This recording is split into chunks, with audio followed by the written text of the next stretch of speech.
सत्कर्म आप कर रहे हैं, थोड़ा सा अच्छा कार्य आप कर रहे हैं, भगवत भजन आप कर रहे हैं, कीर्तन आप कर रहे हैं, मंत्र जाप आप कर रहे हैं, स्मरण आप कर रहे हैं, नाम जाप यदि आप कर रहे हैं, तो वो लोभ से पवित्र होना चाहिए, बहुत दूर।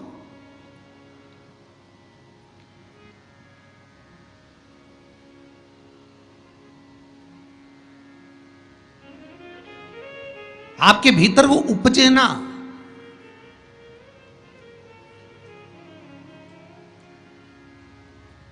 फिर चाहे दुनिया के लोग कितना भी कहे ना, वो एक बेल बेचारा किसान का एक बेल कुएं में गिर गया। अब कुएं में गिर गया तो किसान का बेल जब कुएं में गिरा तो ये देखा कि कुएं में से बेल को निकालना है। खूब मेहनत करी किसान ने बेल को निकालने की, पर वो बेल निकल नहीं रहा था। बहुत बहुत बहुत बहुत मेहनत करने के बाद भी वो बेल नहीं निकला। बहुत अथक प्रयास करा गया पर बेल नहीं निकला। तब किसान ने फिर कहीं मशीन वाले से कहा होगा कि इस बेल को निकालना है। मशीन वाले ने कहा 25,000 रुपये लग जाएंगे, 20,000 रुपये लग जाएंगे। तो उसने सोचा 20,000 25,000 लग जाएगा तो इससे अच्छा है कि इसको पड़े ही रहने दो। बेल किसी काम का तो था नहीं, बूढ़ा हो गया था। अगर बेल बूढ़ा हो गया है तो इसी कुएं में पड़े रहने दो, मर जाएगा। इसी कुआं भी सूख गया है, इसमें कोई दिक्कत वाली बात नहीं, अपन कचरा पटकते जाएंगे, बेल को वहीं की वहीं दबा देंगे। गाँव के लोगों से कह दिया मेरा बेल कुएं में गिर गया है और ये बूढ़ा हो गया था। एक काम करो, तुम्हारे गांव का जितना भी कचरा है ना, घर वाले वो सब लाकर इसमें डालते जाना। बेल मर जाएगा, धीरे धीरे उस पर मिट्टी डल जाएगी। गांव के लोगों ने कचरा लाकर डालना चालू करा। जैसे जैसे बेल के पास में कचरा पटकना प्रारंभ करा, बेल भी समझदार था। इधर कचरा पटकते तो इधर पांव रखकर खड़ा हो जाता, इधर पटकते तो इधर पांव रखकर खड़ा हो जाता। धीरे धीरे पूरा कुआं भराते चले गया और बेल कचरे पर पांव रखते रखते रखते रखते रखते रखते बाहर आ गया।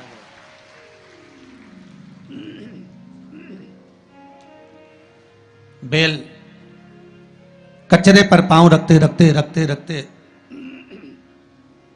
बाहर आ गया, ऊपर आ गया। और जब वो ऊपर आया, निकल कर बाहर भाग गया, निकल कर बाहर भागा।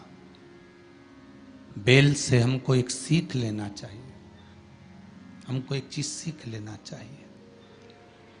बुराई करने वाले कितनी भी बुराई करेंगे, निंदा का कचरा, बुराई का कचरा कितना भी पटकेंगे, हमको केवल उस पर पांव रखकर निकल कर बाहर की ओर चले जाना है और हमारे जीवन को सार्थक बना लेना है। करे करे तो करे।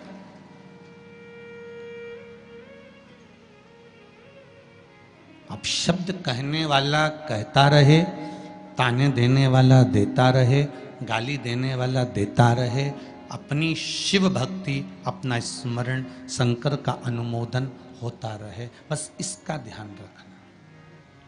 बैसाख के महीने में 9वीं तिथि को माता जानकी का प्रागट्य हुआ है पृथ्वी से।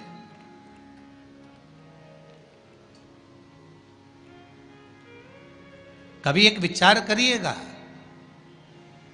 कि नरसिंह अवतार बैसाख के महीने में हुआ, कुर्मा अवतार बैसाख के महीने में हुआ, हयग्रीव अवतार बैसाख के महीने में हुआ, परशुराम अवतार बैसाख के महीने में हुआ, माता जानकी का अवतार बैसाख के महीने में हुआ।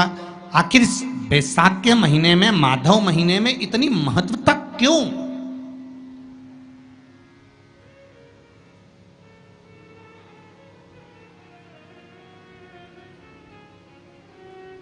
बैसाख के महीने में पड़ने वाली एकादशी, चतुर्थी, प्रदोष, अमावस्या, पूर्णिमा, शिवरात्रि, ये सभी इतनी महत्वपूर्ण क्यों हो जाती है?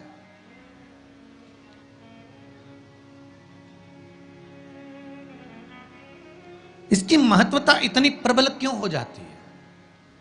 किस लिए?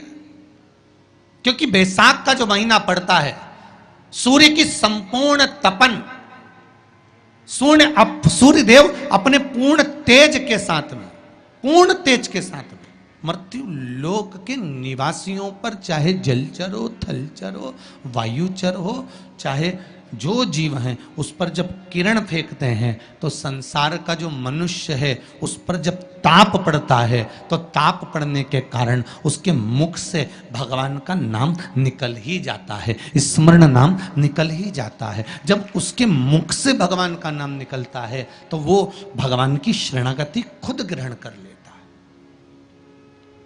स्वयं।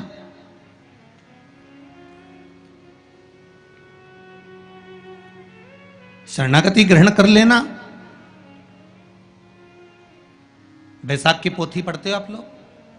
आप में से अगर कोई पढ़ता हो बैसाख महीने की पोथी, तो उसमें एक वर्णन आता है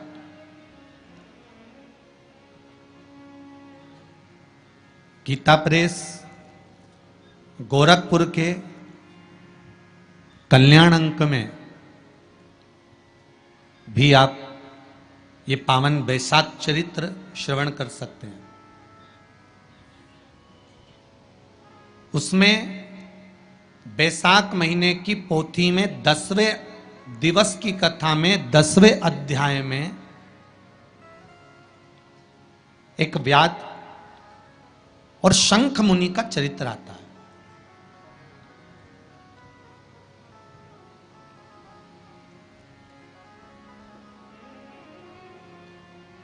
शंख मुनि एक बार निकलकर भगवान शंकर के मंदिर में जल समर्पित करने के लिए जा रहे थे और शिव मंदिर की ओर जाते जाते जाते जाते जाते जाते बीच मार्ग में चलते चलते चलते चलते और वो शंख मुनि जब शिव के मंदिर में पहुंचे, शंकर भगवान के मंदिर में जाकर उन्हें दर्शन किया,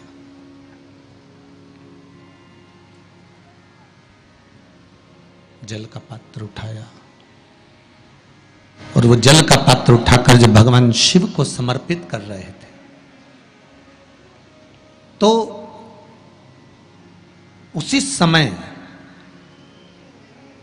जल का पात्र उठाकर जब शंकर भगवान को समर्पित करा गया और शंख मुनि निकलकर जब बाहर आ रहे थे, आते आते शंख मुनि के मन में एक भाव उत्पन्न हो गया कि जब हम भगवान शिव को कुछ वस्तु समर्पित करते हैं तो उसका फल, उसका पुण्य फल हमें कितने समय में प्राप्त होता है। ये शंख मुनि के मन में एक विचार जागृत हो गया, शंख मुनि के मन में एक भाव जागृत हो गया।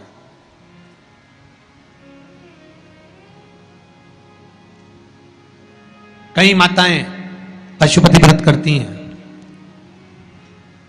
कई ऐसी भी माताएं हैं जिन्होंने 2-3 बार पशुपति व्रत कर लिए होंगे,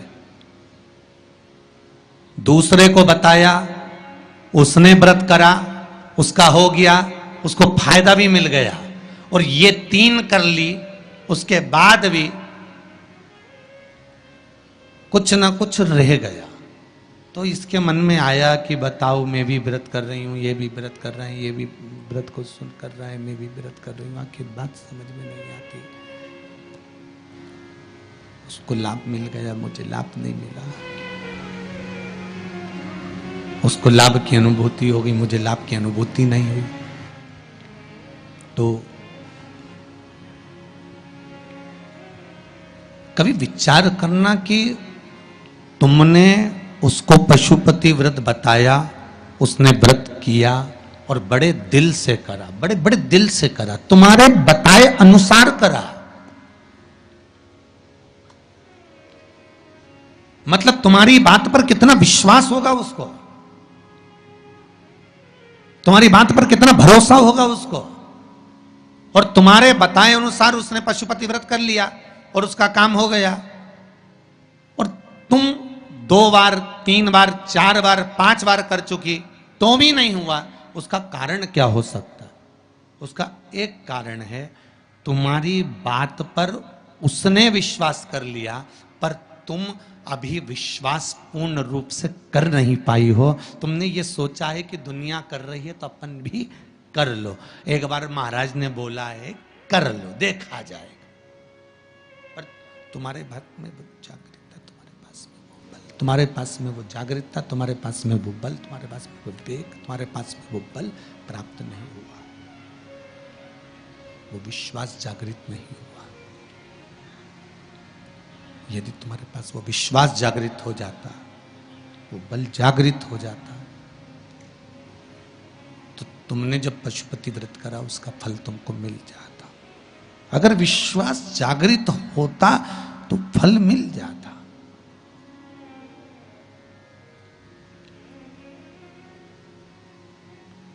विश्वास जागृत होने पर फल की अनुभूति है।